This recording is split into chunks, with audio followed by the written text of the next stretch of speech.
ভেবে দেখুন তো, যার জন্ম নেই, মৃত্যু নেই, সেই মহাদেব পৃথিবীতে এলেন কিভাবে? সৃষ্টি হওয়ার আগেও কি তিনি ছিলেন? ব্রহ্মা ও বিষ্ণু কি কোনো ঊর্ধ্বে একজন ছিলেন?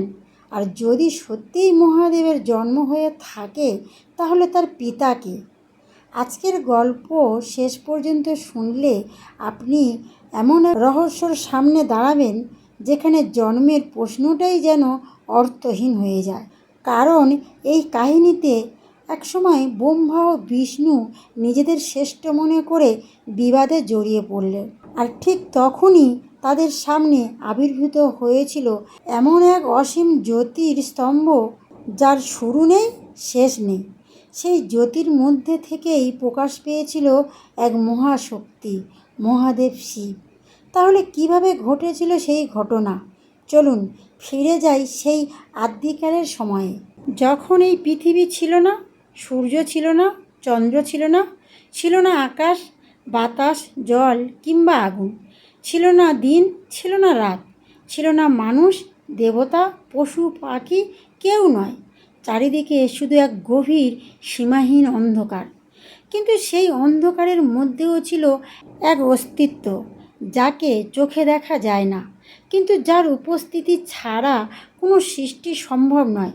সেই অনন্ত তত্ত্বকেই কেউ বলেন পরম ব্রহ্ম, কেউ বলেন মহেশ্বর, কেউ বলেন শিব। তিনি যে ছিলেন সময়ের আগে, কারণ সময় সৃষ্টি হওয়ার আগেই তিনি ছিলেন। একসময় সেই অনন্ত অস্তিত্বের ইচ্ছায় সৃষ্টি প্রক্রিয়া শুরু হলো। প্রকাশ পেলেন সৃষ্টিকর্তা ব্রহ্মা, আর অন্যদিকে বিশ্ব রক্ষার শক্তি হিসেবে প্রকাশ পেলেন বিষ্ণু। ব্রহ্মার কাজ সৃষ্টি করা, বিষ্ণুর কাজ সেই সৃষ্টি রক্ষা করা। দুজনের শক্তি আলাদা হলেও দুজনেই ছিলেন মহাশক্তির অংশ। কিন্তু এক সময় তাদের মধ্যে দেখা দিল এক অদ্ভুত প্রশ্ন, কে শ্রেষ্ঠ? ব্রহ্মা বললেন, আমি যদি সৃষ্টি না করি তাহলে এই বিশ্ব কোথা থেকে আসবে? অতএব আমিই শ্রেষ্ঠ। বিষ্ণু বললেন, সৃষ্টি করলে তো সব শেষ নয়, সেই সৃষ্টি রক্ষা করতে হয়, তাই আমিই শ্রেষ্ঠ। বিতর্ক ধীরে ধীরে তীব্র হতে লাগলো। ব্রহ্মা নিজের শক্তির কথা বলছেন, বিষ্ণু নিজের মহিমার কথা বলছেন। দেবতারা চিন্তিত হয়ে পড়ল, কারণ দুই মহাশক্তির এই বিরোধ যদি যুদ্ধের রূপ নেয়, তাহলে সৃষ্টির কী হবে? ঠিক তখনই হঠাৎ চারিদিক অদ্ভুত আলোয় ভরে গেল। প্রথমে সেই আলো ছিল ছোট্ট, তারপর আরও বড়, আরও উজ্জ্বল।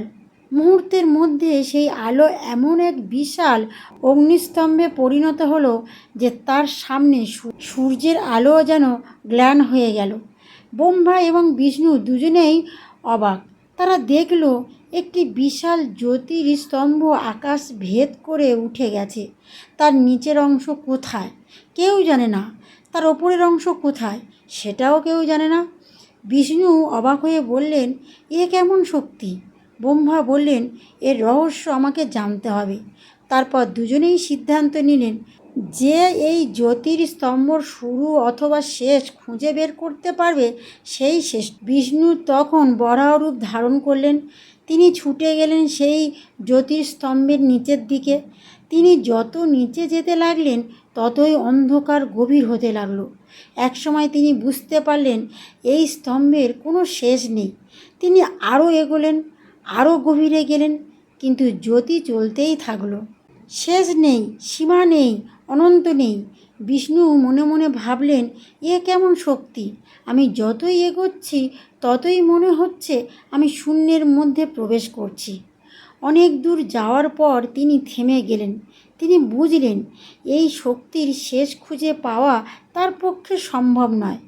অন্যদিকে ব্রহ্মা হংসরূপ ধারণ করে উড়ে গেলেন জ্যোতির্স্তম্ভের উপরের দিকে। তিনি উড়ছেন, আরও উড়ছেন, কিন্তু স্তম্ভের শেষ নেই। আকাশ পেরিয়ে গেলেন, তারপরেও জ্যোতি রয়েছে। আরও উপরে গেলেন, তবুও শেষ নেই। ব্রহ্মা বুঝতে পারলেন এই জ্যোতির কোনো সীমা নেই, কিন্তু তার মনেও তখন অহংকার ছিল। তিনি ভাবলেন, আমি যদি স্বীকার করি যে আমি এর শেষ খুঁজে পাইনি, তাহলে তো বিষ্ণুর কাছে আমাকে পরাজয় স্বীকার করতে হবে। ঠিক তখনই প্রচলিত কাহিনীর এক সংরক্ষণে ব্রহ্মা একটি কেতকী ফুলের সাক্ষাৎ পান। ব্রহ্মা ফুলটিকে প্রশ্ন করলেন, তুমি কোথা থেকে এসেছো? ফুল বলল, আমি ওই অনন্ত জ্যোতির ওপর থেকে আসছি। ব্রহ্মার মনে একটি পরিকল্পনা এলো। তিনি ফুলটিকে বললেন, তুমি আমার সাক্ষী হবে যে আমি ওই জ্যোতির শীর্ষে পৌঁছেছি। ফুল সম্মতি দিল। অন্যদিকে বিষ্ণু ফিরে এলেন। ব্রহ্মা এসে বললেন, আমি ওই জ্যোতির শীর্ষ খুঁজে পেয়েছি। বিষ্ণু অবাক হয়ে বললেন, সত্যি? ব্রহ্মা বললেন, হ্যাঁ। কিন্তু বিষ্ণু মাথা নত করে বললেন, আমি এর শেষ খুঁজে পাইনি। আমি স্বীকার করছি, এই শক্তি আমার বোধের বাইরে। এই সত্য কথাটি বলার সঙ্গে সঙ্গেই জ্যোতিস্তম্ভের মধ্যে এক মহাকম্পন সৃষ্টি হলো। চারিদিকে যেন বজ্রধ্বনি শোনা গেল। আলো আরও তীব্র হলো, আর সেই জ্যোতির মধ্যে থেকে ধীরে ধীরে প্রকাশ পেলেন এক মহামহী রূপ। জটাজুট, কপালে চন্দ্র, গলায় সর্প, হাতে ত্রিশূল, শরীরে ভস্ম, আর চোখে এমন এক দৃষ্টি যার মধ্যে ছিল সৃষ্টি, স্মৃতি ও প্রলয়ের রহস্য। তিনিই মহাদেব। ব্রহ্মা ও বিষ্ণু দুজনেই বুঝতে পারলেন এই শক্তির সামনে তাদের অহংকার অর্থহীন। মহাদেব বললেন, ব্রহ্মা তুমি সৃষ্টি করো, বিষ্ণু তুমি পালন করো, কিন্তু তোমরা দুজনেই যে শক্তির ওপর নির্ভরশীল সেই পরম সত্তাকে তোমরা ভুলে গিয়েছিলে।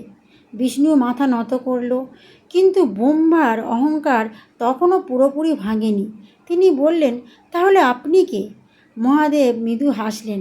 তিনি বললেন, আমাকে সৃষ্টি করা হয়নি, আমি অনাদি। যার শুরু নেই তাকে জন্ম দিয়ে কে সৃষ্টি করবে? যার শেষ নেই তার মৃত্যু কিভাবে হবে? এই কথা শুনে দেবতারা অবাক হয়ে গেলেন। এবার বলি মহাদেবের প্রকৃত রহস্য। এখানেই রয়েছে আজকের গল্পের সবচেয়ে বড় রহস্য। আমরা সাধারণত বলি শিবের জন্ম কিভাবে হয়েছিল, কিন্তু পৌরাণিক দর্শনের গভীরে গেলে উত্তরটি অন্যরকম। মহাদেবের জন্ম হয়নি। তিনি হলেন সেই পরমতপ যার থেকে সৃষ্টি প্রকাশিত হয়। যেমন সমুদ্র থেকে ঢেউ ওঠে, কিন্তু ঢেউ সমুদ্রকে সৃষ্টি করে না, তেমনি সৃষ্টির জগতের প্রকাশ ঘটতে পারে সেই পরম শক্তির মাধ্যমে। কিন্তু সেই পরম শক্তিকে সৃষ্টি করার জন্য আরেকজন স্রষ্টার প্রয়োজন নেই। এই কারণেই শিবকে বলা হয় অনাদি, অনন্ত, মহাকাল, বিশ্বনাথ। কাহিনী এখানে শেষ নয়। পরবর্তীকালে মহাদেবের সঙ্গে শক্তির মিলন ঘটে। শক্তি কখনো দুর্গা, কখনো পার্বতী, কখনো কালী, কখনো জগৎমাতা রূপে প্রকাশিত হন। শিব হলেন চেতনা, শক্তি হলেন সেই চেতনার প্রকাশ শক্তি। তাই শিব ও শক্তিকে আলাদা করে দেখা হয় না। যেখানে শিব সেখানেই শক্তি, আর যেখানে শক্তি সেখানে শিব। এই মিলন থেকেই সৃষ্টি জগতের শক্তি আরও পরিপূর্ণ হয়ে ওঠে। প্রশ্ন হতেই পারে, শিব কেন মহাকাল? একদিন সব কিছু শেষ হবে, পৃথিবী থাকবে না, পর্বত থাকবে না, সমুদ্র থাকবে না, সূর্য ও চন্দ্র একদিন তাদের বর্তমান রূপ হারাবে। কিন্তু সময়ের যে শেষ সীমা আছে, সেই সময়ের ওপরে যে তত্ত্ব, তাকেই বলা হয় মহাকাল। শিব শুধু ধ্বংসের দেবতা নন। ধ্বংস মানে সবসময় শেষ হয়ে যায় নয়, অনেক সময় ধ্বংসের মধ্য দিয়ে নতুন সৃষ্টি শুরু হয়। পুরনো পাতা ঝরে পড়ে বলেই নতুন পাতা জন্মায়, পুরনো রূপ ভেঙে যায় বলেই নতুন রূপ প্রকাশ পায়। তাই শিবের তাণ্ডব শুধু ধ্বংসের প্রতীক নয়। মহাদেবের মহিমা উপলব্ধি করে বিষ্ণু তার সামনে মাথা নত করলেন। ব্রহ্মাও নিজের ভুল বুঝতে পারলেন। তারা উপলব্ধি করলেন, শ্রেষ্ঠত্ব নিয়ে অহংকার করার কোনো অর্থ নেই, কারণ সৃষ্টি, পালন এবং সংহার সবই একই পরম সত্যের বিভিন্ন প্রকাশ। মহাদেব তখন তাদের আশীর্বাদ করলেন, আর সেই দিন থেকে জ্যোতির স্তম্ভকে স্মরণ করে জ্যোতির্লিঙ্গের মহিমা প্রকাশিত হতে থাকে।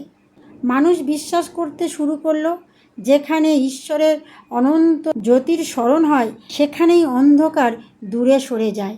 এবার বলি, অনেকে প্রশ্ন করতে পারে তাহলে শিবের পিতাকে। এখন ফিরে আসি সেই প্রশ্নেই, ভগবান শিবের পিতা কে? যদি সাধারণ মানুষের মতো জন্মের কথা ভাবেন তাহলে উত্তর খুঁজে পাওয়া কঠিন, কারণ মহাদেবকে বহু শৈব পুরাণে বলা হয়েছে অজন্মা, অর্থাৎ যার জন্ম নেই। তিনি কারোর সন্তান হিসাবে সীমাবদ্ধ নন, তিনি হলেন সেই পরম তত্ত্ব যার মধ্যে সৃষ্টি ও প্রলয়ের চক্র অবর্তিত হয়। তাই শিবের জন্মের গল্প আসলে শুধুমাত্র একজন দেবতার জন্মের গল্প নয়। এটি আমাদের মনে করিয়ে দেয়, অহংকার যতই বড় হোক, সত্যের সামনে তা একদিন মাথা নত করতেই হয়। ব্রহ্মা তার জ্ঞান নিয়ে গর্ব করেছিল, বিষ্ণু নিজের শক্তির উপর বিশ্বাস রেখেছিল, কিন্তু শেষ পর্যন্ত দুজনেই বুঝেছিলেন পরম সত্তাকে সম্পূর্ণভাবে মাপা যায় না। তাহলে বন্ধুরা, জীবনে কখনো কখনো আমাদের মনে হয় আমি সব জানি, আমি সবার থেকে বড়, আমার শক্তির কাছে কেউ নেই। কিন্তু মহাদেবের এই কাহিনী আমাদের শেখায়, অহংকার যতই বড় হোক, পতনের সম্ভাবনাও ততই বড় হয়। আর যে মানুষ সত্যকে স্বীকার করতে পারে, যে নিজের ভুল স্বীকার করতে পারে, সে প্রকৃত অর্থে জয়ী। তাই জীবনে যতই কঠিন সময় আসুক, মনে রাখবেন, যার মাথায় চাঁদ, গলায় সাপ, হাতে ত্রিশূল, তিনিই শুধু কৈলাসের নন, ভক্তের বিশ্বাসের মধ্যে বিরাজ করেন। তাহলে বন্ধুরা, এই কাহিনী যদি আপনাদের ভালো লেগে থাকে, শেষে একবার ভক্তি ভরে বলুন, হর হর মহাদেব, ওম নমঃ শিবায়। আর যদি আপনার হৃদয়ে সত্যিই মহাদেবের প্রতি ভক্তি থাকে, তাহলে কমেন্টে লিখুন, হর হর মহাদেব।